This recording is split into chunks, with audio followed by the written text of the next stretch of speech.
Again, ladies and gentlemen, Senator Rodante Marcoleta! Kayo! Dami, no? Ganito naman si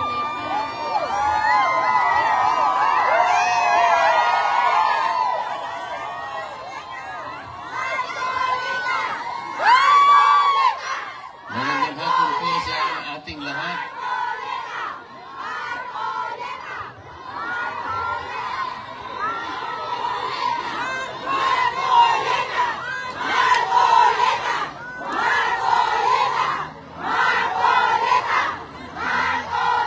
Salamat po sa pagmamahal nyo sa ating dating Pangulo. Salamat po sa pagmamahal nyo sa ating Vice President. Salamat, Mayor Pulong, at nandito ka rin pala. Salamat, Senator Robin. Salamat, Mayor.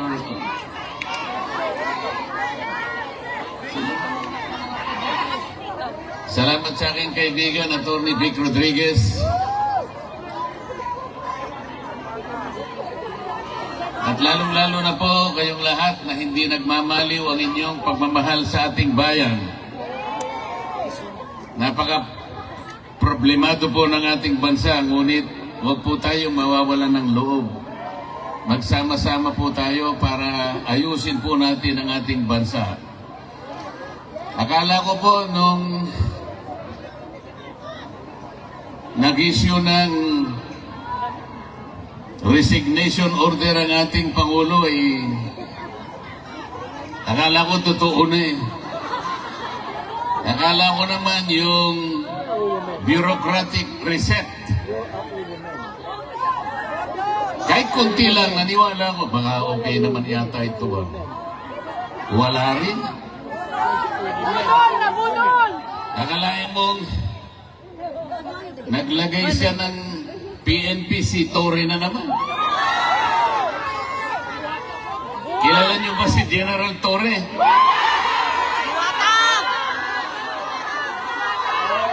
Si General Torre,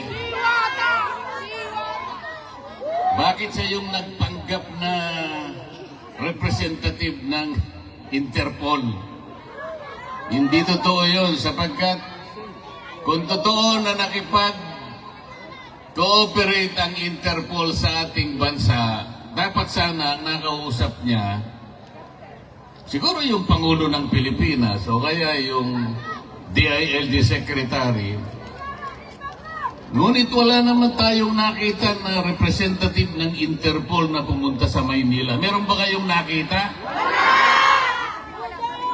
Pagkatapos nung inaaresto si Pangulong Digong, pinakikita ni General Torre yung kanyang cellphone, yung warrant of arrest nasa cellphone. Nakakita ba kayo ng ganun?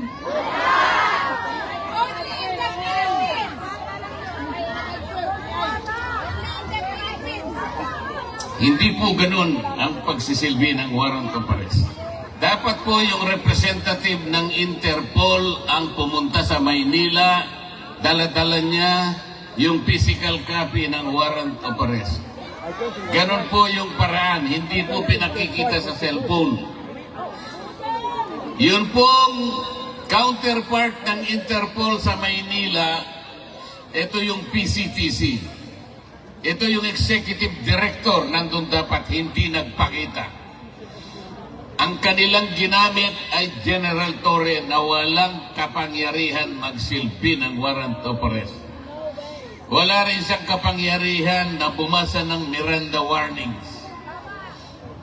Bakit siya na naman ang na-appoint na PNP? PNP chief. So, ang buong akala ko, pag pinagtatanggal mo, pinag-resign mo lahat, ang miyembro ng iyong gabinete, tanggalin mo na silang lahat, pumili ka na lang ng mas magaling. O hindi naman nata totoo eh. Tingnan po ninyo kung anong nangyari sa ating bansa. Yung ekonomiya natin, humirap na ng humirap ang ating bansa. Yung presyo ng bilihin hindi na maabot ng kinikita ng karaniwang manggagawa. Nag-aaway nga sa Kongreso ngayon eh. Kasi po sa taas ng bilihin, kinakailangan mag-legislate na lang na maitaas na yung sahod. 200 pesos per day sabi ng House of Representatives, 100 pesos sabi naman ng Senado. Ang tagal na magdebate. In the meantime, kawawa ang mga mamamayan. Bakit hindi na lang nilagay yung 150 pesos na lang, i-legislate na yan, pansamantala man lang, makaabot-abot man lang yung kinikita. Hirap na ang Pilipino. Pagkatapos, hindi naman niya tinanggal yung mga economic managers. Nandun pa rin ang DBM. Nandun pa rin yung NEDA, pinalitan lang ang pangalan. Nandun pa rin ang, ano ba yun? Department of Finance. DOJ! Eh anong gagawin mo? Akala ko ba ang pangit ng ating ekonomiya? Akala ko ba ayusin natin? Ba't hindi ka maglagay ng matino? Naglagay ka pagkatas tinanggal mo pagkatas nilagay mo sa ganito. Hindi po pwede yung gano'n. Pero kaya po tayo nandito sapagkat nandito ang taong kinikilala natin ang pinakamabuti, ang pinakamagaling na presidente ng Republika ng Pilipinas. Akalain mong dadalhin dito? May araw na. Yun po bang ating justisya sa Pilipinas ay hindi na gumagana?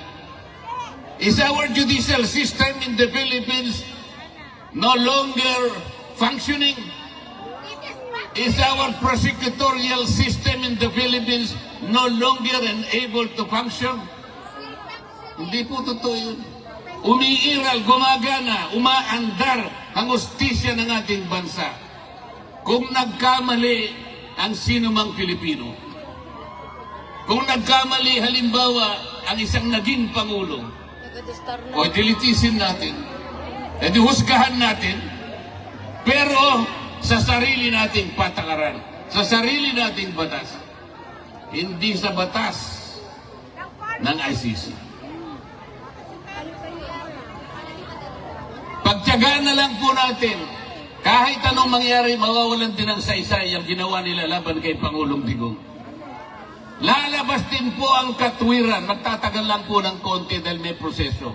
Wala ng jurisdiction ng ICC sa ating Pangulong Digong. Maniwala kayo sa akin. Pinatatagal lang nila sapagkat pinupolitika din dito yan. Mahirap lang magsalita kung akala nila tayo ay nagsasalita laban sa ICC. Hindi po. Ang sinasabi lang natin, kahit balik-baliktarin mo ang pangyayari, wala ng jurisdiction po ang ICC. Pati po yung charge na kanilang ikinapit sa Pangulo, crime against humanity, hindi kakapit sa Pangulong Rodrigo Duterte. Sapagkat yung war on drugs, hindi po klasipikado na crime against humanity.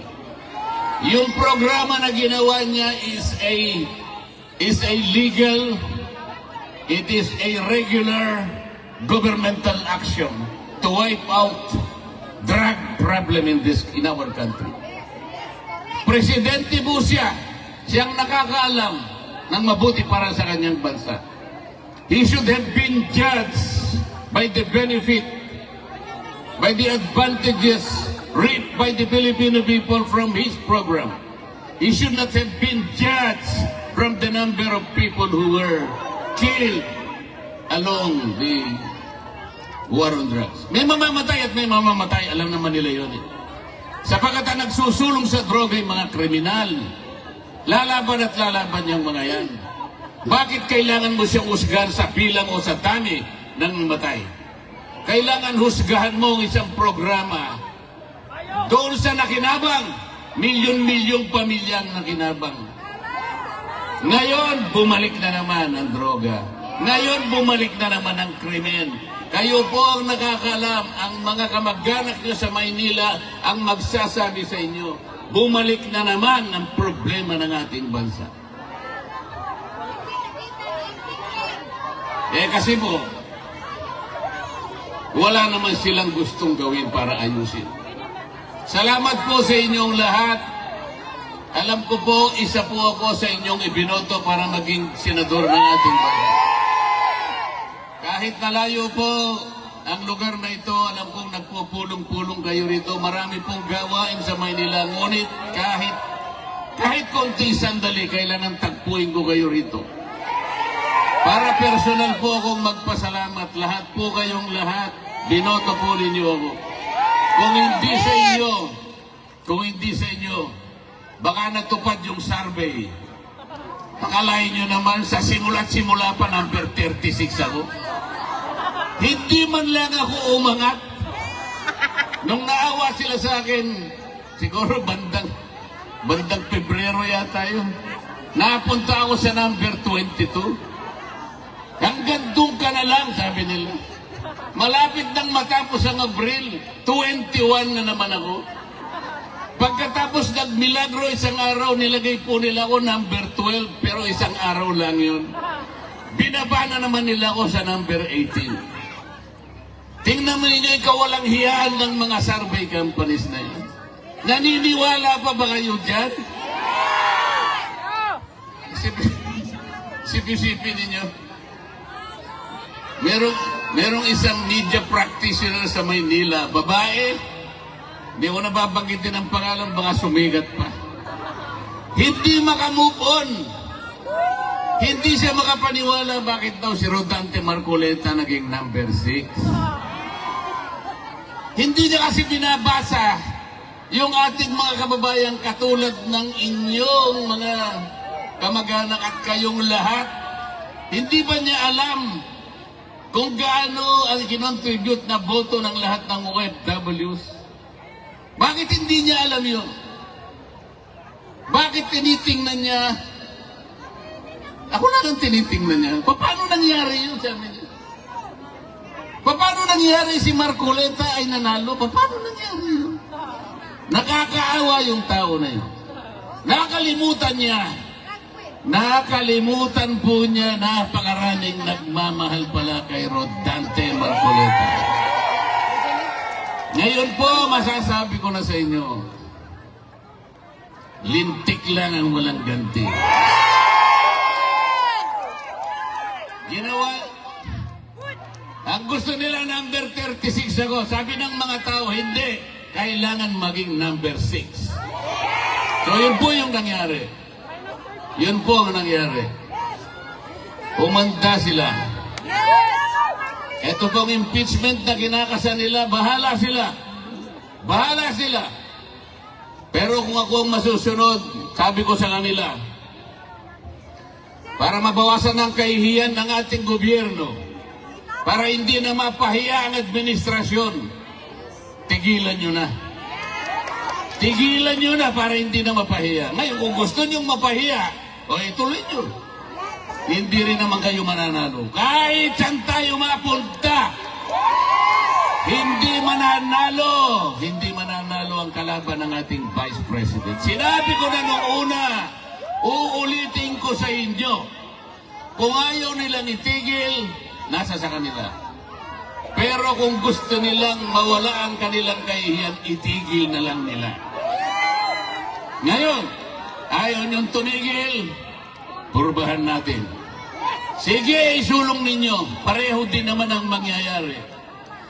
They will not be able to remove the Vice President.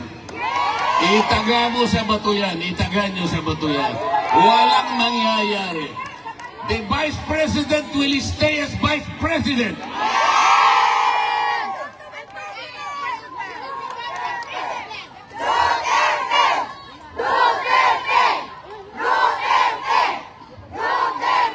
Malungkot lang po ako sapagkat bago ako pumunta rito, gumawa po ako ng request sa ICC.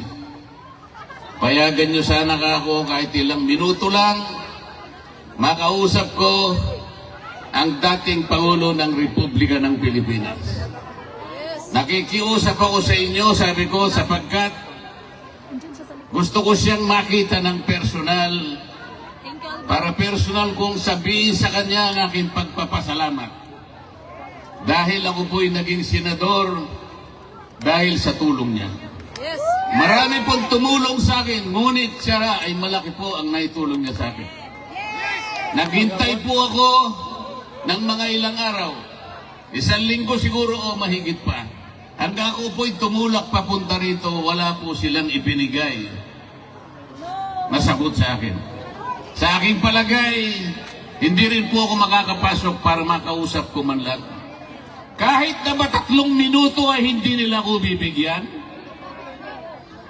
Anong klaseng justisya naman yung ICC na yan?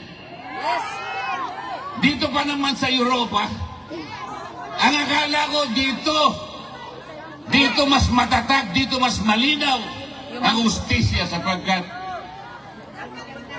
magagaling silang mga tao. Pati ba naman yung 3 minuto o 5 minutong ihingin ko lang, makausap ko man lang, makita ko man lang, mahawakan ko lang ang kamay, makita ko lang kung anong kalagayan niya. Sapagkat malaking bagay naman po para sa isang tao na kagaya niya. Hindi po nila ibibigay siguro sa akin. Ala! Tidyo! Mamaya po, baka sakali akong pumunta ron, makita ko man lang yung lugar kung saan siya nakapiit. Pero huwag tayong mawawala ng pag-asa. Huwag tayong mawawala ng pag-asa. Sapagkat, hindi pa naman po tapos ang laban.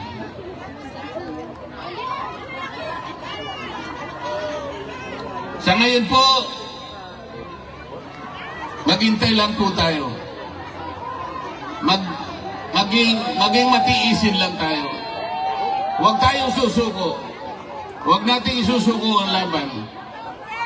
Nasa panig po tayo ng katwiran. Nasa panig po tayo ng batas. Alam ko po, si Pangulong Duterte malakas ang kanyang loob. Hindi siya papayag.